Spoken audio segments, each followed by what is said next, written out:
والصلاة والسلام على أشرف الأنبياء والمرسلين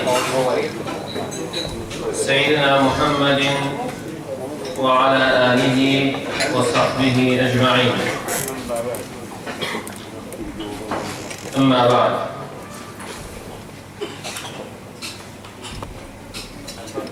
insanların əziyyətinə qarşı səbr etmək üçün yardım edən amillər. İbn Teymiyyə Rahiməhullah'ın kitabından götürülür. Şeyh Abdurrazzaq Hafizahullah'ın şərhi ilə və buyurur ki, səbir dinin böyük mərtəbələrindən, dərəcələrindən sayılır. Allah Teala səbri Kur'an'da birçok yerdə zikr etmiştir. İbn Qayyim Rahimehullah buyurur, 90'dan artıq yerdə. Və bu da bizə açıq aydın onu bildirir ki, səbrin dərəcəsi nə qədər böyükdür.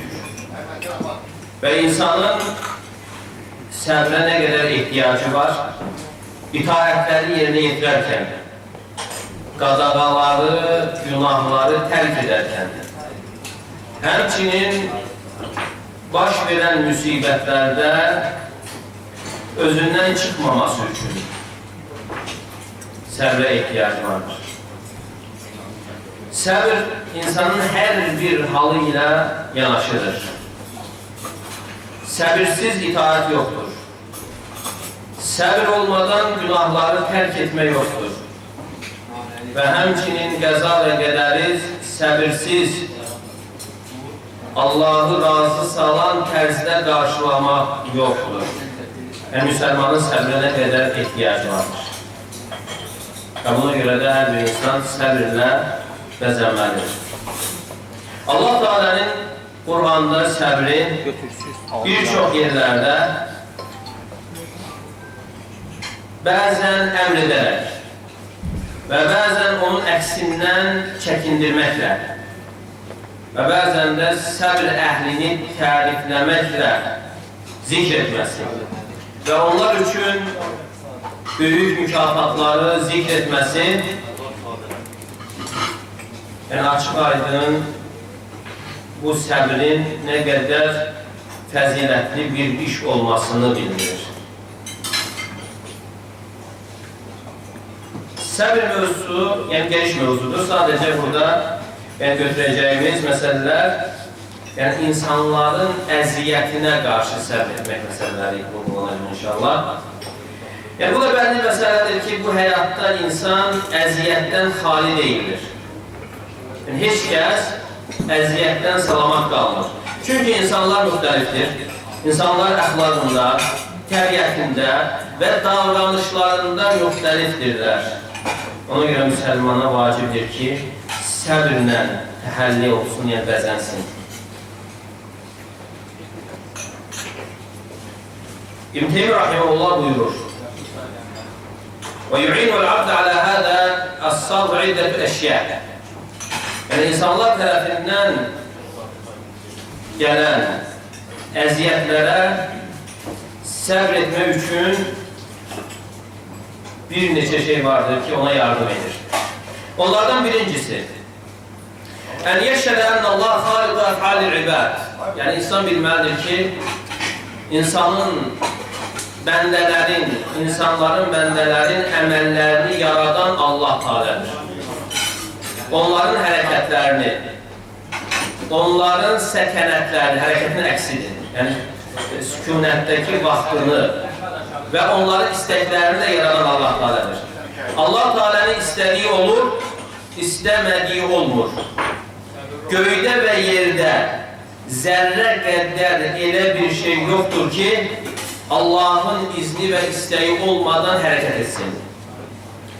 İnsanlar sadəcə bir alətdir. Fanzur ilə əlləzi sallatahum aleyk. Və buna görə, yəni bunu dərk etdikdən sonra sən bax, onları sənin üzərinə musallat edən, yəni sənin üzərinə yönəldən nədir? Və onların hərəkətlərinə baxma. Təstəriq minəl həmmi vəl-ğam. Əgər belə etsən, dərddən, qəmdən, fikirdən rahat olarsan. Deməli, insanların əziyyətinə qarşı səbr etmək üçün ən birinci amil, yəni insan düşünməlidir ki, yəni bütün hərəkətləri yaradan Allah Teala'dır. Göydə və yerdə elə bir şey yoxdur ki, Allahın izni olmadan, icazəsi olmadan, istəyi olmadan hərəkət etsin. Və buna görə, yəni zülm olunan, əziyyət olunan insanın üzərinə düşən, onların hərəkətinə baxması yox, onları onun üzərinə yönəldən səbəbin nə olduğunu araşdırmasıdır. Və Şeyh Abdülazar bunun şərhində buyurur ki, yəni insan bu məqama diqqət etilməli və bilməlidir ki, insanların əməlləri məxluqdur, yaranmışdır. وَلَا يَشَاءُ الْعَبْدُ شَيْءٍ مِنَ الْأَفْعَالِ إِلَّا مَا شَاءَهُ اللّٰهُ. Yəni insan əməllərdən Allah Teala'nın istədiyini edir. Çünki Allah Teala buyurur: وَمَا تَشَاءُونَ إِلَّا أَنْ يَشَاءَ اللّٰهُ رَبُّ الْعَالَمِينَ. Aləmlərin Rəbbi olan Allah istəmədikcə siz istəyə bilməzsiniz. Və sən bunu xatırlasan və bilsən ki, heç bir hərəkət, heç bir iş Allahın təqdiri və qəzası olmadan baş vermir. Və hər bir iş və hər bir hərəkət Allahın təqdiri ilədir. فَانْظُرْ إِلَى هَذَا الْأَمْرِ مِنْ هَذِهِ النَّاحِيَةِ. Yəni sən bu məsələyə bu tərəfdən bax. وَأَنَّ هَؤُلَاءِ الَّذِينَ سَلَّطَهُمُ اللّٰهُ عَلَى الْعَبْدِ بِهَذَا الْأَذَى مَا مُوجِبُهُ. Yəni sən onu araşdır ki, onları sənin üzərinə yönəldən səbəb nədir? Onu vadar edən, qazandıran, vacib edən nədir? وَمَا سَبَبُهُ مِنْ أَفْعَالِ الْعَبْدِ. Və insanın tərəfindən səbəb nədir onların baş verməsinə? فَتَنْظُرْ إِلَى أَنَّ هَؤُلَاءِ أَفْعَالَهُ إِنَّمَا كَانَتْ مِنْهُمْ بِتَقْدِرِ اللّٰهِ. Yəni insan düşünməlidir ki, o baş verən hər bir şey Allahın təqdiri ilədir və insanların əməlləri hamısı yaranmışdır, məxluqdur. فَيَكُونُ نَظَرُكَ إِلَى هَذِهِ النَّاحِيَةِ. Və sənin də baxışın yəni bu tərəfdən olmalıdır. Əgər belə etsən, artıq sən dərddən, qəmdən qurtulmuş olursan. Sonra buyurur İbn Teymiyyə rahimehullah, Şeyhülislam, ikinci, yardım edən səbəblərdən ikincisi, ən yeşhədə zunubə və ennəllaha innəmə sallatahum aleyhi bidəmbi. Yəni insan öz günahlarını xatırlaması və günahlarını bilməsi və bilməsi ki, onların onun üzərinə musallat olması, düşməsi, onların yönəlməsi, əziyyət verməsi öz günahlarını yönəlir. Şura 30'da Allah Teala buyurur: وَمَا أَصَابَكُمْ مِنْ مُصِيبَةٍ فَبِمَا كَسَبَتْ أَيْدِيكُمْ وَيَعْفُ عَنْ كَثِيرٍ. Başınıza gələn hər bir müsibət qazandığınız günahlara görədir, yenə Allah Teala çoxundan keçir. فَإِذَا شَهِدَ الْعَبْدُ أَنَّ جَمِيعَ مَا يَنَالُهُ مِنَ الْمَكْرُوهِ فَسَبَبُهُ ذُنُوبُهُ اشْتَغَلَ بِالتَّوْبَةِ وَالْإِسْتِغْفَارِ مِنَ الذُّنُوبِ الَّتِي سَلَّطَهُمْ عَلَيْهِ بِسَبَبِهَا عَنْ ذَمِّهِمْ وَلَوْمِهِمْ وَالْوَقِعَةِ فِيهِمْ. Deməli insan bunu bilərsə, bunu dərk edərsə, yəni ona üz verən, xoşa gəlməz hadisələrin hər birinin səbəbi günahlarıdırsa, onda insan tövbə ilə məşğul olar, istiğfarla məşğul olar, hansı ki, o günahlar səbəbi ilə insanlar ona əziyyət verir. O günahlardan tövbə edər, o günahlardan bağışlanma diləyər və insanları qınamaqdan və onlara dil uzatmaqdan yayınar. وَإِذَا رَأَيْتَ الْعَبْدَ يَقَوْ فِي النَّاسِ إِذَا آذَوْهُ وَلَا يَرْجِعُ إِلَى نَفْسِهِ بِاللَّوْمِ وَالْإِسْتِغْفَارِ فَاعْلَمْ أَنَّ مُصِيبَتَهُ مُصِيبَةٌ حَقِيقِيَّةٌ. İbn Teymiyyə rahimehullah buyurur ki, əgər görsən ki, bir insan ona verilən əziyyətə görə insanları qınayır və istiğfarla məşğul olmur, bil ki onun müsibəti həqiqi müsibətdir. Əgər insan tövbə edərsə, bağışlanma diləyərsə və desə ki, bu mənim günahlarıma görədir, onda o müsibət onun haqqında bir nemətə çevrilir. Əgər onlara cavab verərsə, onda həqiqi müsibətdir. Əgər əziyyət verənlərə cavab vermədən, məhəl qoymadan, ancaq o günahlarını araşdırır, hansı günahlarıma görə görəsən bu əziyyət mənə üz tutub və onu aradan qaldırmağa çalışarsa tövbə ilə istiğfarla, onda o müsibət onun haqqında bir nemətə çevrilər. Ali ibn Əbi Talib qiymətli sözlərindən birində deyir ki, "Lə yərcuvənnə abdun illə rabbə." Yəni, insan yalnız öz Rəbbinə ümid etməlidir. Ümidi Rəbbinə olmalı. وَلَا يَخَافَنَّ عَبْدٌ إِلَّا ذَنْبَ Və insan yalnız öz günahından qorxmalıdır. Yalnız günahından qorxmalıdır. Və həmçinin ondan rəvayət olunan digər rəvayətlər deyir ki, مَا نَزَلَ بَلَوْ إِلَّا بِذَنْبٍ وَمَا رُفِعَ إِلَّا بِتَوْبَةٍ Hər nazil olan, hər baş verən bəla, müsibət günaha görə baş verir, yalnız tövbə ilə qaldırılır. Və sonra Şeyx Abdurrazaq yenə izah verərək deyir ki, bu ikinci məsələdir. Yəni, insanın o əziyyətə qarşı səbr etməsi üçün ikinci səbəb əvvəlki səbəbin üzərində qurulur. Əgər insan bunu fikirləşərsə, yəni insanların əməlləri məxluqdur və onları yönəldən səbəbi araşdırar və özünü qınamağa başlayar və artıq dərk edər ki, onun üzərinə, özünün üzərinə düşməsi, yönəlməsi, əziyyət verməsi günahlarına görə, səhlənkarlığına görə və müqəssirliyinə görədir və onları söymək əvəzinə, onları qınamaq əvəzinə istiğfarla məşğul olar. Yeştəğilu bi'eybi nəfsihi və öz eybi ilə, öz günahı ilə məşğul olar. وَأَنَّ ثَمَّةَ ذُنُوبًا عِنْدَهُ أَوْجَبَتْ تَسْلِيطَ هَؤُلَاءِ عَلَيْهِمْ Və artıq bilər ki, orada müəyyən günahlar vardır ki, o günahlar səbəbi ilə insanlar ona əziyyət verir. Və buna görə istiğfarını çoxaldar, tövbəni çoxaldar bu günahlarına görə. Əlləti ya'ləmuhəl abdə və yechəluhə fəyətubu ilallah və yükfir minəl istiğfar bildiyi və bilmədiyi günahlarına görə Allahdan bağışlanma diləyər və tövbə edən istiğfarını çoxaldar. Və huvə bihədiyi tariqə yətəhaqqaqu fi hədəl kələm təmin əlləzi nəqələhu Şeyxul İslam an Ali ibn Əbi Talib və bununla artıq Ali ibn Əbi Talibin sözü onun haqqında həyata keçər. İnsan yalnız öz Rəbbinə ümid bəsləməli, yalnız öz günahından qorxmalıdır. Və buna görə ehtiyaclarda, insan öz istəklərində, dini və dünyavi mətləblərində yalnız Rəbbinə ümid bəsləməlidir.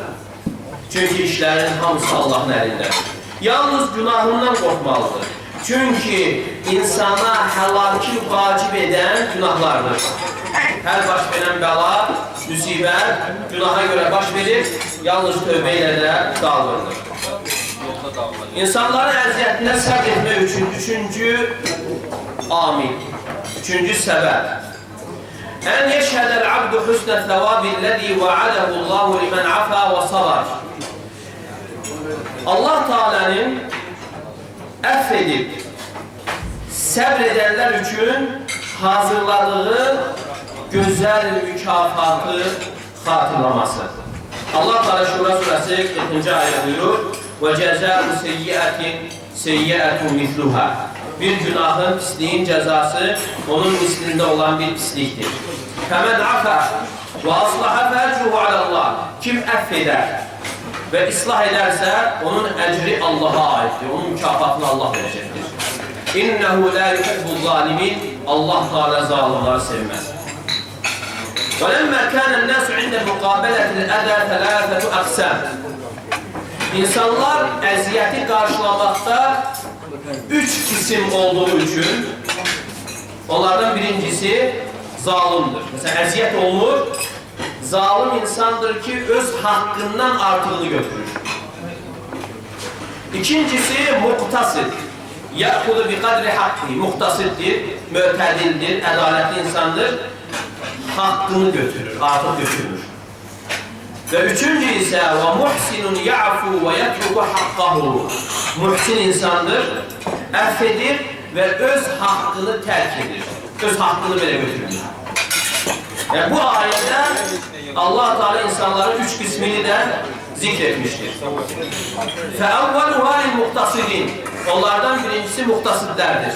Yəni eyni öz haqqını götürənlər, ortada gələnlər, lis-səbiqin, öndə gedənlərə aiddir, yəni əff edib, islah edənlər və əxiruha, axırda gələnlər isə zalimlara aiddir, hansı ki, öz haqqından artıq götürənlərdir.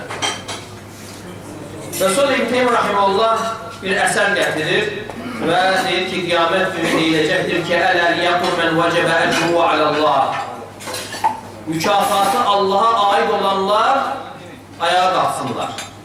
Fələ yaqul illə mən afə və aslah. Yalnız əff edənlər, islah edənlər qalxacaqdır. Və ilə şəhidə mə'ə dəlikə fəvtəl əcri bil-intiqam vəl-istifə səhul aleyhi sabru vəl-afvu. Əgər insan bununla yanaşı, intiqam almaqla ötürdüyü, itirdiyi savabları düşünərsə, onda o insanın səbr edib bağışlaması asanlaşar. Deməli, üçüncü, yəni insanların əziyyətinə qarşı səbr etmək üçün yardım edən amillərdən üçüncü, yəni insan bu gözəl mükafatı xatırlaması. Yəni Allah Teala onlar üçün nə hazırlamışdır? Səbr edib bağışlayanlara. وَهُوَ مَرْتَبَةً اِحْتَهُمَ أَعْلَى مِنَ الْاُخْرَى. Burada iki mərtəbə var, birisi o birisindən daha ucadır. Birincisi səbir mərtəbəsi, ikinci isə əff etmək mərtəbəsidir. Əff etmək mərtəbəsi daha ucadır. Əl-İmran surəsi 134-cü ayədə Allah Teala buyurur: وَالْعَافِينَ عَنِ النَّاسِ. O kəslər ki, insanlar əff edərlər. وَاللّٰهُ يُحِبُّ الْمُحْسِنِينَ. Allah Teala muhsinləri sevir. فَهَذَا مَقَامُ إِحْسَانٍ. Bu ihsan makamıdır. Yani bu yüksek makamdır. Buna herkes çata bilmez. Buna yalnız Allah'ın kulları çatır. Mukarrablar çatır. Muhsinler çatır. Ve buna da insanın çatması için yardım eden amil olarak insanın o mükafatları nəzərdən keçirməsi. Onların əziyyətinə səbr edərkən Allah katında savabı umması. أو يأتي بأمر أعلى من ذلك وهو أن يعفو عنهم və yaxud səbirdən də üstün olan mərtəbə ilə gəlməsi, o da əff etməkdir. Allah qatında o savabı əldə etmək üçün. Çünki Allah Teala əff edənləri sevir. Şura surəsi 40-cı ayədə Allah Teala buyurur: "Və cəzəu seyyiətin seyyiətun mithluha." Bir günahın və yaxud da bir pisliyin cəzası onun mislində verilir. فَمَنْ عَفَى وَأَصْلَحَ فَأَجْرُهُ عَلَى اللّٰهِ. Kim əff edib, islah edərsə, onun əcri, mükafatı, savabı Allah'a aiddir. Allah Teala zalimları sevməz. Yəni İbn Teymiyyə rahimehullah buyurur ki, və burada yəni insanların mərtəbələri keçir, onlara əziyyət verilərkən, yəni o əziyyəti qarşılayan insanların halı keçir. Birinci mərtəbə odur ki, günahın mislində qarşılamaq və yaxud da pisliyi həddə aşmağı mislində qarşılamaq, artıq həddi aşmamaq və bu icazəlidir. Necə ki, bu ayədə keçmişdir və cəzəu seyyiətin seyyiətun mithluha. Yəni bir pisliyin cəzası onun miqdarında olan bir pislikdir. Və həmçinin Nəhl 126-da Allah Teala buyurur: "Və in aqabtum fa'aqibu bimithli ma uqibtum bih." Əgər sizə tərəf həddi aşılarsa, kimsə sizə zərər toxundurarsa, onun misli qədər onlara verin. وَلَيْنْ صَبَرْتُمْ لَهُ وَخِيرُ لِلصَّابِرِينَ. Əgər siz səbr etsəniz, səbr edənlər üçün səbr etməsi daha xeyirlidir. Bundan sonra gəlir ikinci mərtəbə, əff etmək, yəni keçmək, bağışlamaq mərtəbəsidir. Bu da mərtəbələr içərisində ən yüksəyi, ən ucasıdır. Və buna görə Allah Teala buyurur: "Fəmən afa və aslaha fəəcruhu alallah." Kim əff edib, bağışlayıb keçərsə, onun əcri, mükafatı, savabı Allah'a aiddir. və vəl-atiyyətu alə qadril mu'ti. Vallahu azze və cəllə harifi əl-atiyyə alə nəfsihi. Və Allah Teala bu ayədə mükafatı özünə yönəltdi. Yəni onun mükafatı, onun ətası Allaha aid. Yəni görün, Allah Teala onun mükafatını verəcəksə, onun mükafatı nə qədər böyükdür. Fəəcruhu alallah. Yəni o deməkdir ki, o əfv edib, bağışlayanların, keçənlərin mükafatı, savabı olduqca böyükdür. Üçüncü mərtəbə gəlir, həddini aşanlar. Yəni onlara zülm olunur, öz haqlarından artığını götürənlər. Və bu da zülümdür. Və Allah Teala ayənin sonunda buyurur ki, İnnehu la yuhibbul zalimin. Allah Teala zalimları sevməz. Deməli, insanlar üç qism oldu. Onlara əziyyət verilərkən, əziyyəti qarşılayan insanlar üç qism oldu. Onlardan birincisi zülm edən, yəni öz haqqından artığını götürən. İkincisi muhtasiddir, yəni mötədil olanlar, yalnız öz haqqının miqdarında götürənlər.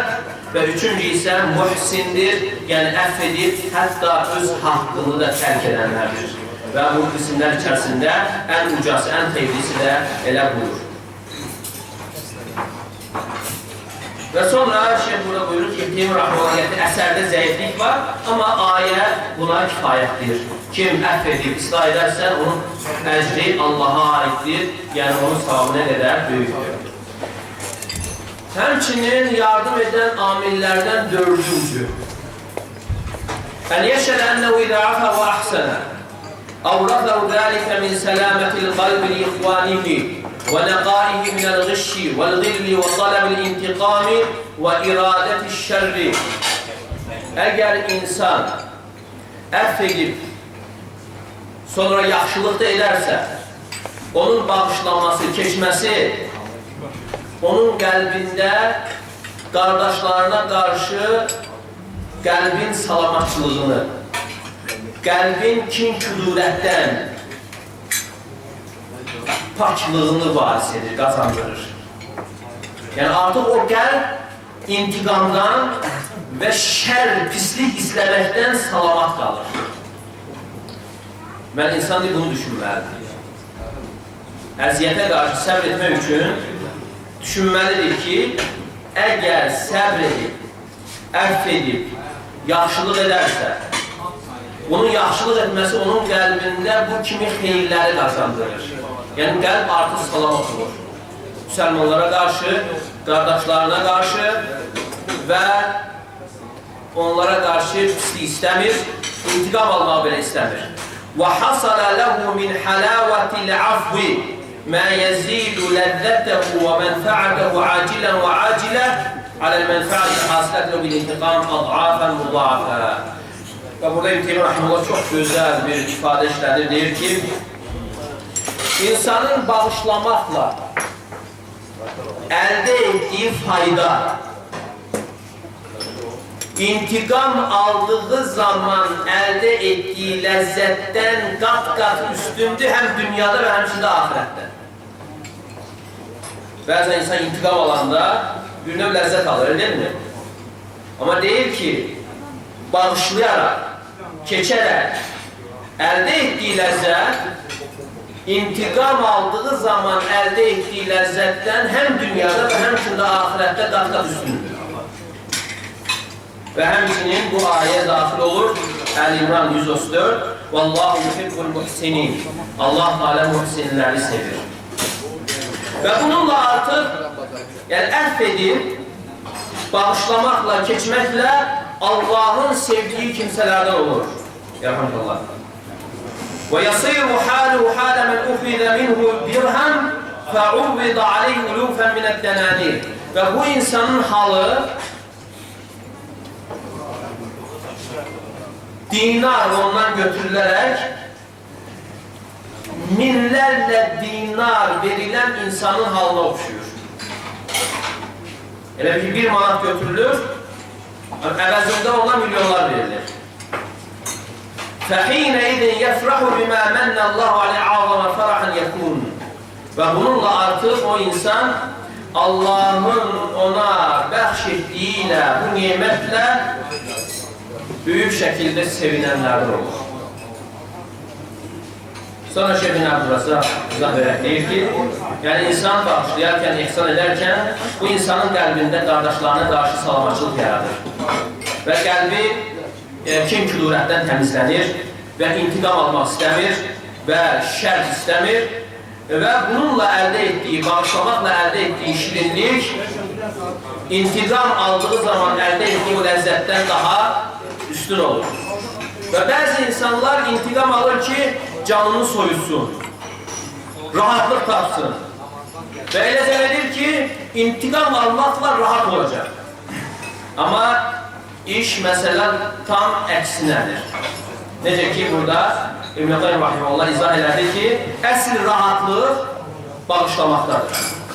İnsanın rahatlığı, insanın ləzzəti bu qapıdadır, bağışlamaq qapısında. وَلَا يَزِيدُ عَفُ الْعَبْدُ عَبْدَ إِلَّا عِزَّةً. Yəni, insanın bağışlaması onun izzətini artırır. Bəzən insan elə təsəvvür edir ki, bağışlamaq, keçmək zəlillikdir. لَكِنَّ الْعَفْ لَا يَزِيدُ إِلَّا عِزَّةً. Lakin, əff etmək, bağışlamaq insanın izzətini, rahatlığını, sevincini və ünsiyyətini artırır. فَيَشْهَدْ هَذَا الْمَقَامِ لِأَنَّهُ إِذَا عَفَى يَرْتَاحَ.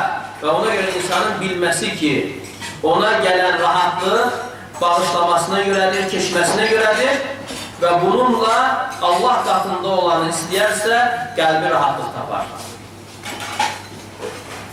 فَهَذَا بَابْ مَقَامْ عَظِيمٌ. Ona görə yardım edən səbəblərdən bu da olduqca mühüm bir səbəb sayılır. İnsanın bilməsi ki, affv etməklə, bağışlamaqla, keçməklə əldə etdiyi ləzzət daha böyükdür. Beşinci, yenə İbn Teymiyyə rahimehullah buyurur, insanların əziyyətinə qarşı səbr etmək üçün beşinci amil. أن يعلم أنه من انتقم أحد قط لنفسه إلا أورثه ذلك ذلا يجده في نفسه. Yəni insan bilməlidir ki, elə bir kəs yoxdur ki, nəfsi üçün intiqam alsın, bu ona zəlilliyi gətirməsin. Yəni insan bilməlidir ki, nəfsi üçün intiqam alan insana zəlillik gəlir. فَإِذَا عَفَى أَعَزَّهُ اللّٰهِ. Əgər keçərsə, bağışlayarsa, Allah onu izzətləndirər. وَهَذَا مِمَّا أَخْبَرَ بِهِ الصَّادِقُ الْمَصْدُوقُ حَيْثُ يَقُولُ. Və bunu sadiq olan, doğru danışan və təsdiqlənən Muhammed sallallahu aleyhi ve sellem xəbər vermişdir. Və buyurur ki, مَا زَادَ اللّٰهُ عَبْدًا بِعَفٍ إِلَّا عِزَّةً. Allah Teala əff etməyinə görə, bağışlamasına görə insanın, qulunun izzətini artırar. فَالْعِزُّ الْحَاصِلُ لَهُ بِالْعَفِّ أَحَبُّ إِلَيْهِ وَأَنْفَعُ لَهُ مِنَ الْعِزِّ الْحَاصِلِ لَهُ بِالْاِنْتِقَامِ.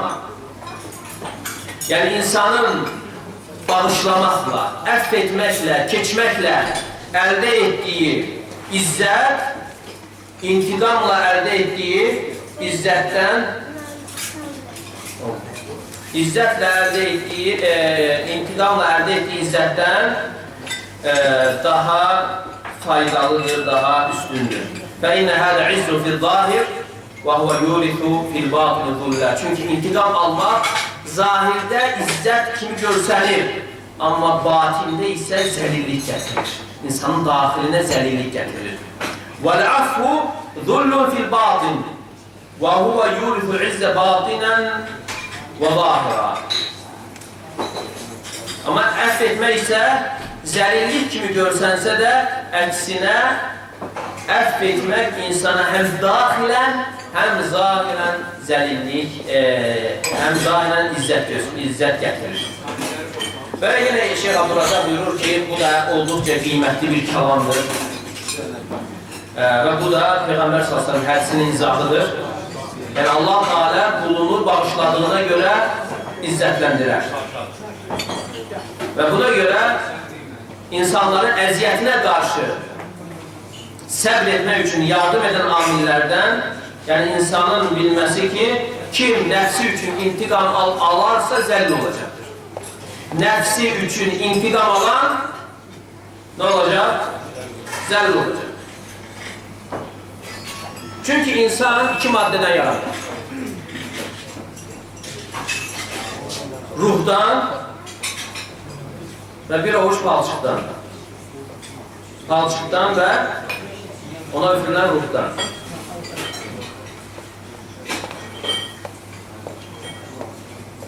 Əgər insan nəfsini aşarsa, yəni nəfsinə qapanmazsa, ruhuna tərəf meyildir, yəni ucalır. Yox, əgər insan nəfsinə qapanır, nəfsinin tələb etdiyini yerinə yetirərsə, yerə tərəf meyil edir, palçığa tərəf. Palçığa tərəf meyil edəndə də insan ucalır, alçalır. Deməli, nəfs üçün intiqam alan insan zəlil olmalıdır. Əgər əfv edərsə, Allah da onu izzətləndirər. Və insanların halını düşünən, təəmmül edən insan da bunu görər və hiss edər. Fəəxərul xalq yəzunn ənəl izzət fil-əxd bil-təab. Yəni, bir çox insanlar elə güman edirlər ki, izzət intiqam almaqdadır. Nəfsi üçün intiqam almasındadır. Amma bilmir ki, həqiqi izzət, necə ki, hədisdə keçmişdir, mə zədəllahu abdən bi'afqin illə izzə. Allah Teala bağışladığına görə qulun izzətini daha da artırar.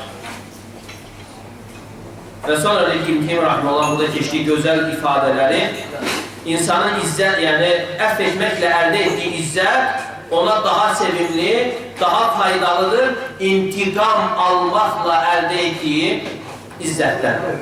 Çünki o intiqam almaq zahirdə izzətini görsənir, amma həqiqətdə insanın batinə zəlillik gətirir. Amma əfv etmək isə daxildə zəlillik kimi hesab olunur. Amma o əfv etmək isə həqiqətdə insana əsl izzəti gətirir. Və həmçinin yardım edən, əziyyətə səbr etmək yardım edən amillərdən 6-cı. Bu da böyük faydalardan biridir. Ən yeşhədə ennəl cəzəə min cinsil aməl. Yəni, insan bilməlidir ki, cəza və yaxud da mükafat əməlin növünə uyğundur. Və ennəhu nəfsuhu zalimun mudnibun. Yəni, insan bilməlidir ki, insan nəfsi zalimdir və günahkardır. Və ennə mən afə anin nəs afəllahu anhu. Kim insanları bağışlayarsa, insanlardan keçərsə, Allah da onun günahlarından keçər, günahlarını bağışlayar. Və mən qafara ləhum qafarallahu ləh. Kim insanların günahını örtərsə, Allah da onun günahlarını örtər. فإذا شهد أن عفو عنه وصفحه وإحسانه مع إساءته إليه سبب لأن يجزيه الله كذلك من جنس عمله فيعفو عنه ويصفح ويحسن إليه على ذنوبه ويسهل عليه عفوه وصبره ويكفي العاقل هذه الفائدة. Deyir ki, bu fayda da ağıllı insan üçün kifayətdir. Yəni, insan bilərsə ki, əfv etməklə, keçməklə, insanların pisliklərinə qarşı yaxşı davranmaq səbəbdir Allah Teala'nın onun günahlarından keçməsinə. Yəni, elə ki, cəza əməlin növünə uyğundur. Sən necə etsən, o cür qarşılanacaqsan. Pislik etsən, onun qarşılığını görəcəksən. Əgər yaxşılıq etsən, keçsən, bağışlasan, sən də bağışlanacaqsan. İnsanın həqiqətən bunu bilməsi nəyə gətirib çıxardır? Həqiqətən bağışlanmağın, səbr etməyin asanlaşmasına gətirib çıxardır. Və bu fayda da ağıllı insan üçün kifayətdir. Yenə şeyh burada buyurur, Şeyh Abdurrazzaq, minəl umur ləti tu'in abdə alə sabr alə-ədə xalq. Həqiqətən yardım edən amillərdən biri də insanın bunu bilməsi. Yəni, mükafat əməlin növünə uyğundur. Cəza əməlin növünə uyğundur. Əgər sən bağışlasan, sənin də günahların var. Sənin də günahların bağışlanacaqdır. Yəni, Allahın haqqında etdiyin, özünlə Rəbbin arasında etdiyin günahlar da bağışlanacaqdır. Əgər əfv etsən, əfv olunacaqsan. Və Allah Teala əfv edənləri sevir. فَإِذَا عَفَوْتَ عَنِ الْعِبَادِ فِي أَذَاهُمْ لَكَ طَلَبًا مَا عِنْدَ اللّٰهِ. Əgər Allah qatında olanı ümid edərək insanlardan keçsən, Allah Teala da sənin əməlinin növünə uyğun olaraq səni mükafatlandıracaqdır. Yəni, Allah da səndən keçəcəkdir.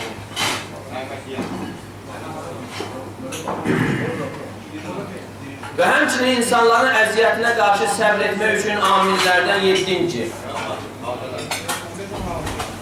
Ən ya'ləmə ənəhu idə iştəğələt nəfsuhu bil-intiqam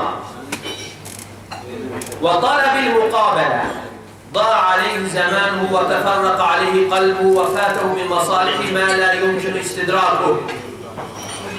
İnsan bilməlidir ki, əgər nəfsini, yəni özünü intiqam almaqla onun qarşılığını, o əziyyətin qarşılığını, əvəzini verməklə nəfsini məşğul edərsə, bilməlidir ki, onun vaxtı zay olacaqdır. Qəlbi dağınıq olacaqdır.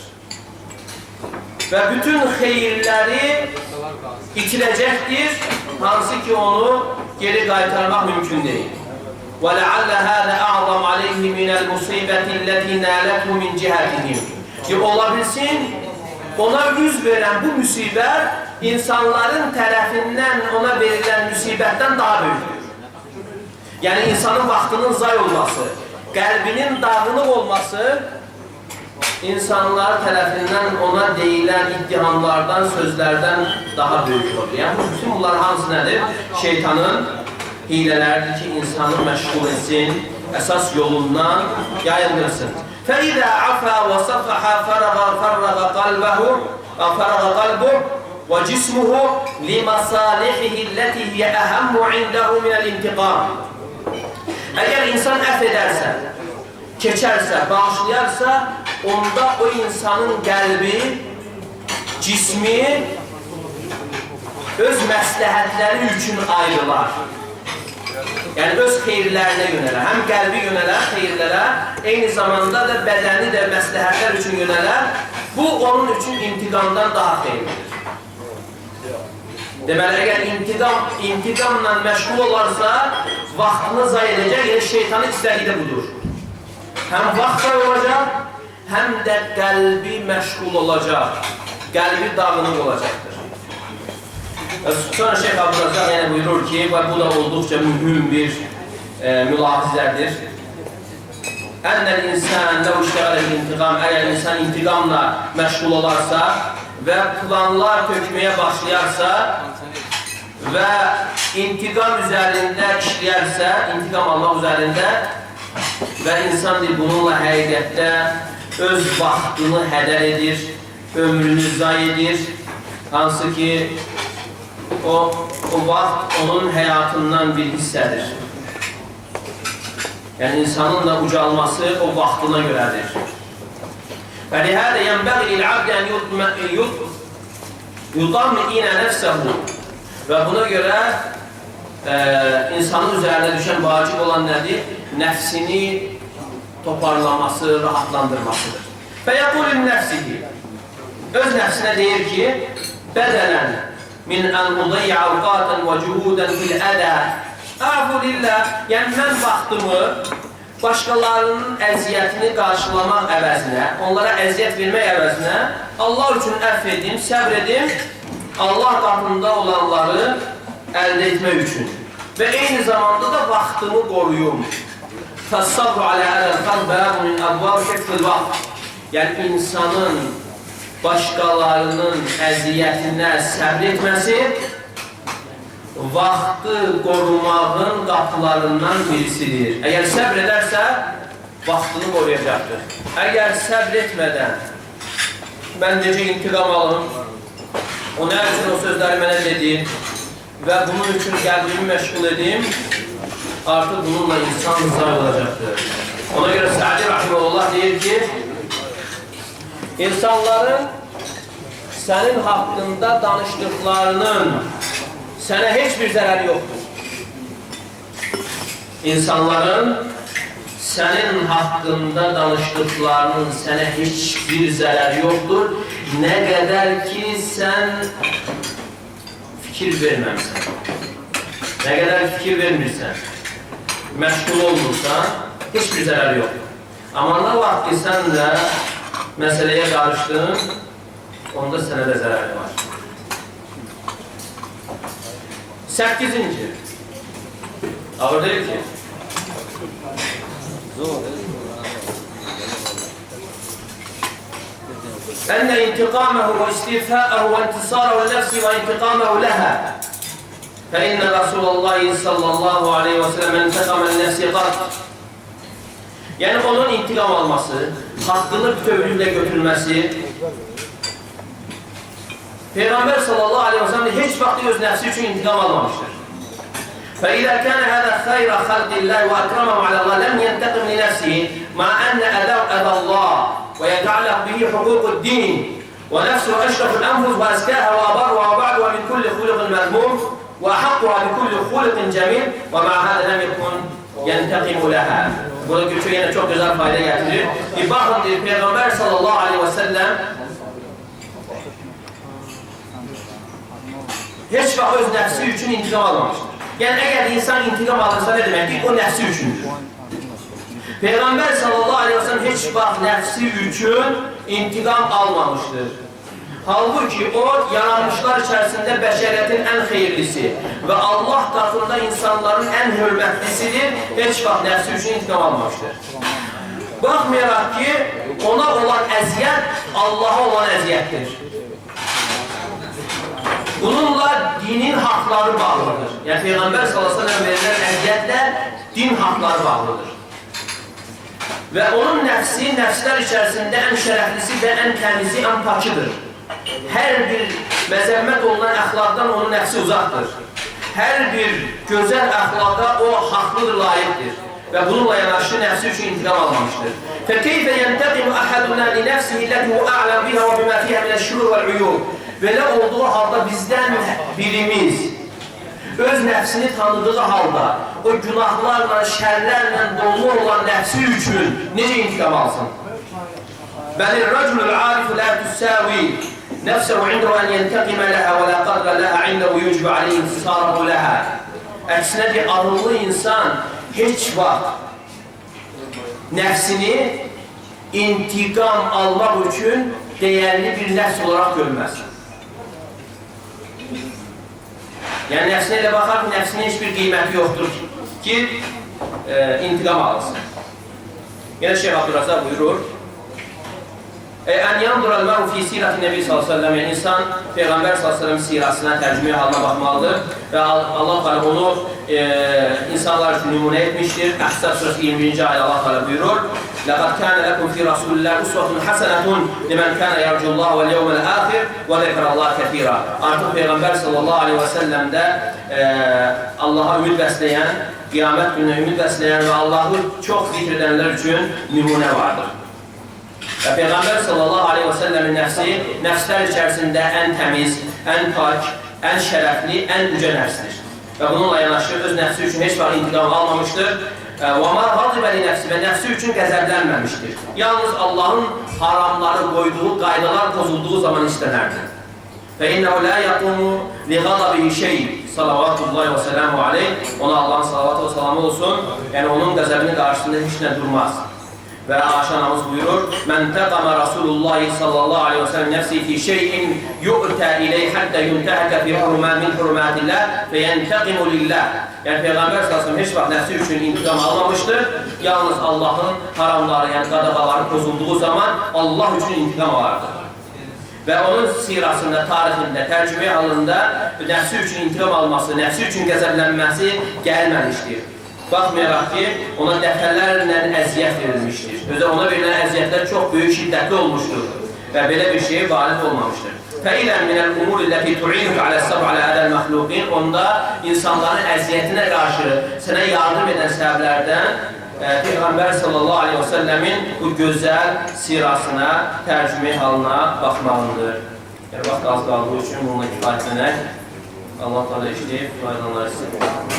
Burada mən sual verirsən, olan zülmə, onun misli qədər cavab verməyin icazəli olması ilə bu hədisin arasında necə cəm edək? Zərərlə cavab vermə. Yəni, cavab vermə, necə ki, ayədə keçir ki, üstün olan odur. Yəni, icazəli olan, insan haqqını götürməsi icazəlidir. Amma keçməsi isə, bağışlaması isə yəni daha üstündür. Buna görə bilməliyik ki, tarixə də nəzər salsaq, yəni insanların böyüməsinə, ucalmasına səbəb onların nəfsləri üçün intiqam almaması olmuşdur. Misal olaraq İmam Əhməd kimi, İbn-i Teymiyyə Rahiməhullah kimi yəni bidət əhlinin səbəbi ilə türmələrə düşüb, əziyyətlər görülüb, döyülüb və təhqir olunub, hətta təkfir olunub. Təkfir olunub, hətta bidət əhli belə onu etiraf edirlər ki, biz əlimizdə imkan olanda ona əziyyət vermək üçün əlimizdən gələn əsirgəmədik. Amma onun əlində imkan olanda bizdən keçdi. Bizi bağışladı. Yeni fikir verir. İbn-i Teymiyyə Rahiməhullah bugün də xatırlanır. Amma o bidət əhli isə artıq tarixin zibilliyindən və digərləri. Yəni o vaxt reklam yox idi. YouTube yox idi. Yəni onları bu günümüzə qədər gətirən kimdir? Allah Teala deyilmi? Allah Teala'dır və ixlasına görə və nəfsləri üçün intiqam almadığına görə Allah Teala onları ucaltmışdır. Hətta o düşmənlərindən biri İbn-i Məxluf adında Maliki məzhəbindən qəddar düşmənlərindən biri, hansı ki İbn-i Teymiyyəni təkfir eləmiş və İbn-i Teymiyyə Rahiməhullah hətta qanunu halal görmüşdür. Qanunu halal görmüşdür. İbn-i Qayyim Rahiməhullah deyir ki, o öləndə mən istedinərək İbn-i Teymiyyanın yanına gəldim, Rahiməhullah yanına gəldim və dedim ki, İslamın düşmənlərindən biri məhv olub. Qətiyyən sevinmədi. Əksinə məni acıladı, dedi ki, heç vaxt müsəlmanın ölümünə sevinmək olmaz. İnna lillahi və inna ileyhi raciun tərcih etdi və ondan sonra onun evladlarının yanına getdi. Hansı ki, evladları bilir ki, atası onun qəddar düşməni olur və evladlarına baş sağlığı verdi. Və sonra dedi ki, bugündən sonra mən sizin atanız yerindəyəm. Nə ehtiyacınız olsa mənə qaldıra bilərsiniz. Bax, böyük insanlar bunlardır və bu cür olduqları üçün yəni Allah Teala onları dünyada da ucaltdı və dünyada ucalıbsa onun da əlamətidir ki, ahirətdə də ucalmasına əlamətidir. Allah Teala yəni hər birimizi nəfsimizə qapanmaqdan qorusun və hər birimizi xeyrə müvəffəq eləsin. Eşidib yaxşısına tabi olanlarını etsin. Dedir ki, Allah Teala buyurur: "Ellezine yestemi'unel qawl ve yettebi'un ahsana. Ulaikellezine hedahumullah ve ulaikahum ulul albab." O kəslər ki, sözü dinləyərlər, onun yaxşısına tabi olarlar, onlardır ağıl sahibləri. Onlardır hidayət üzərində olanlar. Allah Teala bizi də onlardan etsin. Sallallahu aleyhi ve sellem ve aleyhi ve sellem.